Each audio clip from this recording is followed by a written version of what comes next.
Anne is the best friend. She's just the best friend.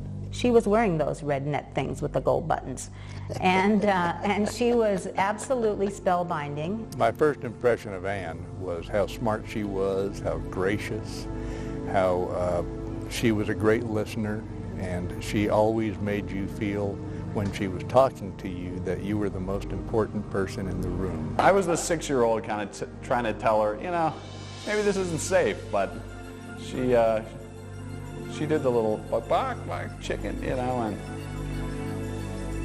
got me out there.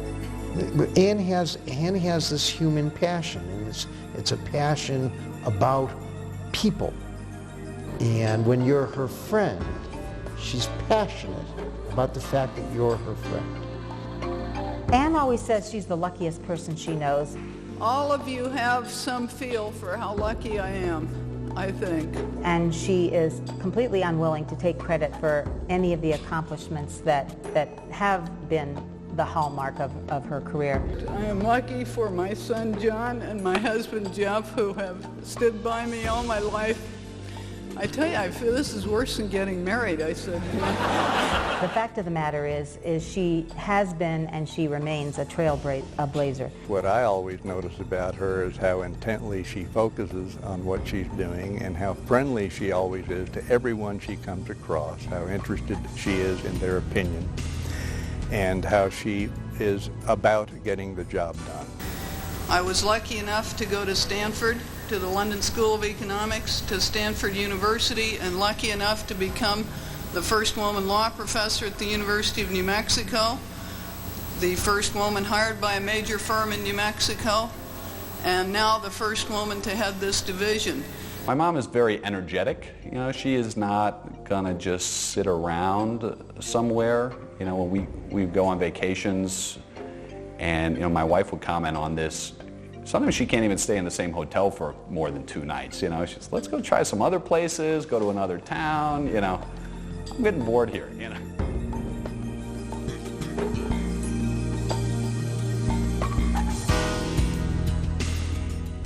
After all, she tells it like it is, just the god-awful truth. And she's dead serious, because this is really important, and I'm not going to bullshit you. You notice you never see Anne and Ross Perot in the same room at the same time? I first met Anne when we started having weekly meetings with the Vice President to talk about reform of the Telecommunications Act. Breakfasts were really something. I was supposed to be in charge. I resembled the British Army in the Revolution. I had everything all lined up in nice, neat little rows, and then Anne would jump out from behind a tree and let it fly. Mr. Vice President, I'm telling you, I fought these guys in New Mexico, and I'm telling it like it is, the god-awful truth.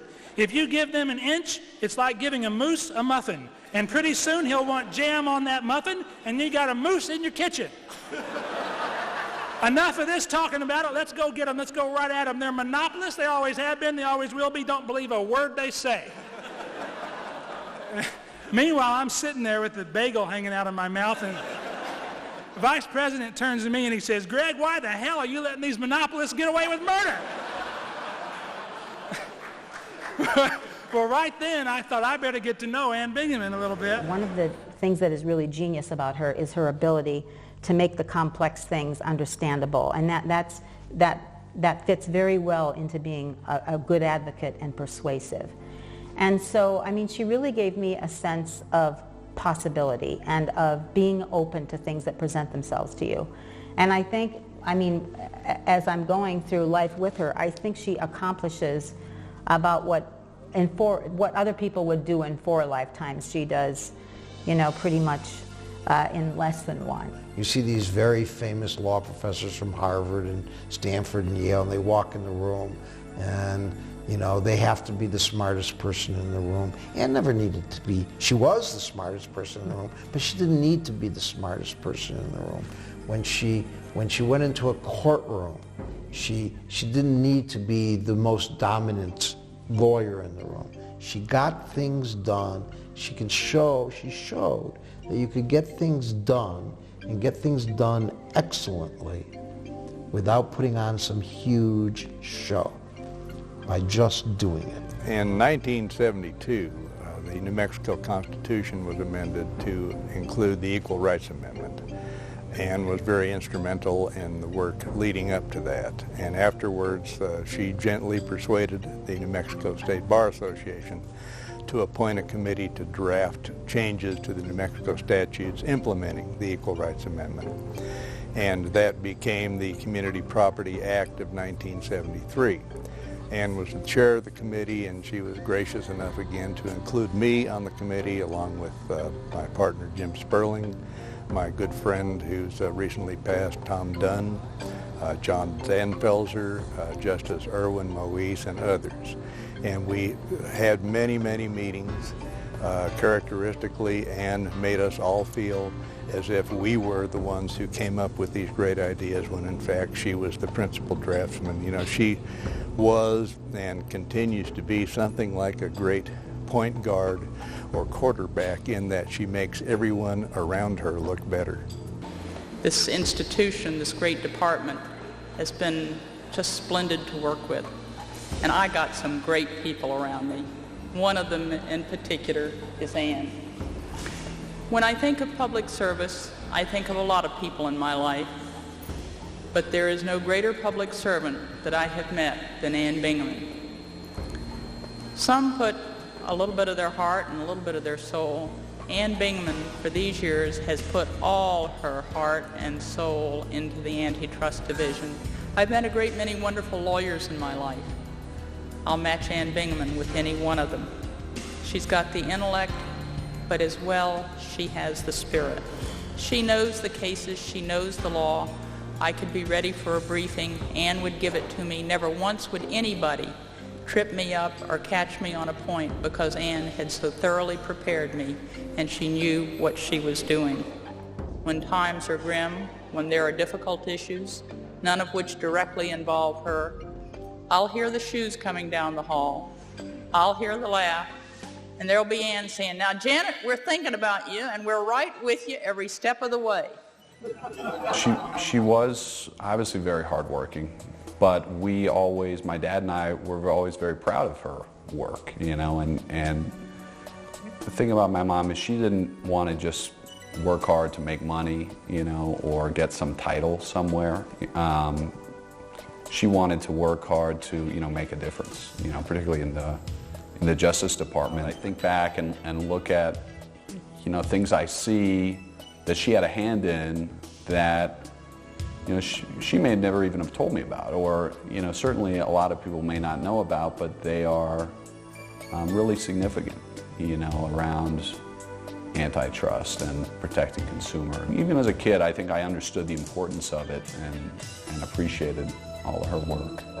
Ann is a very great lady, a great lawyer, a great public servant who has left an indelible mark on antitrust policy, on antitrust law, and on what this division has done for the American people. All of us are in her debt. And Ann, I would like you to come up, please, and let me present you with the Edmund J. Randolph Award, presented to Ann K. Bingaman, Assistant Attorney General, Antitrust Division, June 1993 to October 1996, in recognition of your outstanding service to the Department of Justice. It has been the greatest experience of my life. It has been so far beyond anything I could have imagined. So many of you in this room have made it possible, and I thank you from the bottom of my heart forever. Thank you so much. It takes courage to be a law professor, it really does. It takes courage to go out and start your own law firm. It takes courage to go to Congress and try to get a bill through Congress. But it's not just the courage, and not just that whatever she did excellently. But she showed how it could be done in a very human and practical way. I think she's passed things on to me in a very subtle way, you know, but it's over the years, the influence of that. You know, she never sat me down and said, you know, this is how to live your life, this is how to behave, but just watching her example, I think, has helped me, you know, grow up. We used to go to the beach a lot, and We one time went to a Club Med. I think it was the only time we had gone to a Club Med, but we went to the little store there and got one of those inflatable rafts. And this is the kind that you just sort of blow up and, you know, hang out at the pool. She decided we should go out into the ocean with it. So we're going out in the ocean and we're getting a little far from shore, and I'm saying, you know, Mom, I think we should probably go back in. You know, we're getting a little far out. I was about, you know, 6 at the time or something.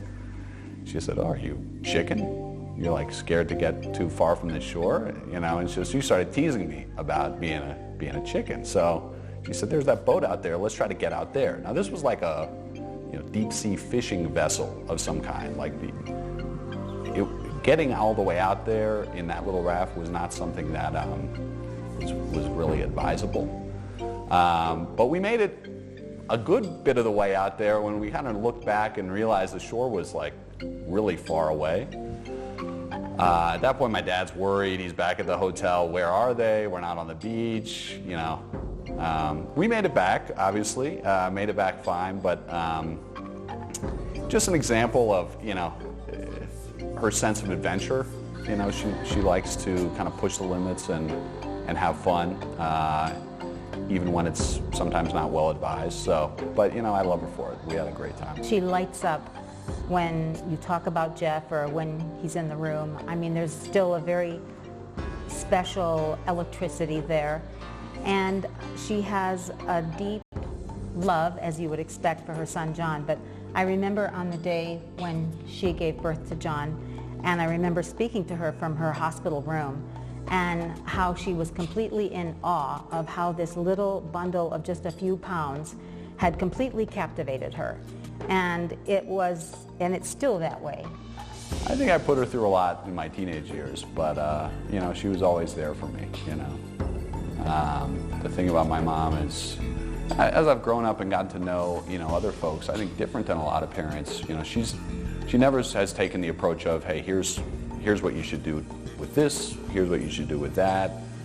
You know, her approach is, you know, when it comes to your life choices, you know, you make your own decisions, and whatever you decide, I'm going to be behind you 100%. Ann was the first woman lawyer hired by our law firm, and she's been a role model in that respect. She's been kind enough to come back and visit with us from time to time since then.